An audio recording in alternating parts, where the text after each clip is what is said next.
আচ্ছা, কেমন হবে যদি আপনার প্রিয় কোম্পানিগুলো আপনাকে প্রতি বছর কিছু টাকা উপহার দেয় আর সেই টাকা দিয়ে আপনি আবার নতুন শেয়ার কেনেন?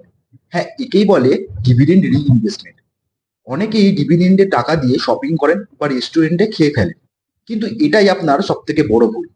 আজকের ভিডিও হলো কিভাবে এই ছোট ছোট ডিভিডেন্ডে টাকাকে কাজে লাগাতে হয়।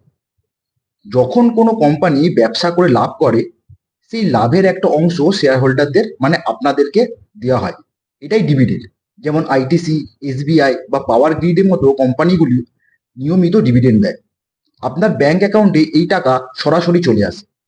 ধরা যাক আপনার কাছে 1000টি শেয়ার আছে এবং আপনি বছরে 5000 টাকা ডিভিডেন্ড পেলেন।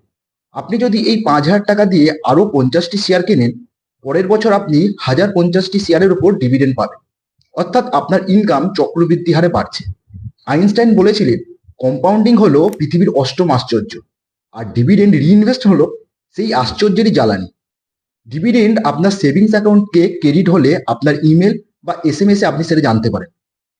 যখনই ব্যাংক অ্যাকাউন্টে ডিভিডেন্ডে টাকা জমা হবে, ওই টাকা দিয়ে আপনি আপনার পছন্দের কোনো কোম্পানির শেয়ার কিনতে পারেন। যদি টাকা কম হয়, তাহলে অন্য সেভিংস অ্যাকাউন্টে ওই টাকা ট্রান্সফার করুন, যাতে ইউপিআই নেই, তাহলে সেই টাকা খরচ হবে না। বা আপনার ব্রোকার অ্যাপসের ওয়ালেটে সেটা অ্যাড করে রাখুন।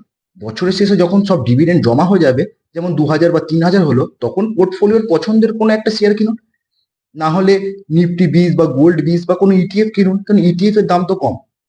ডিভিডেন্ডে টাকা দিয়ে স্মার্টফোন বা জামা কাপড় কিনবেন না।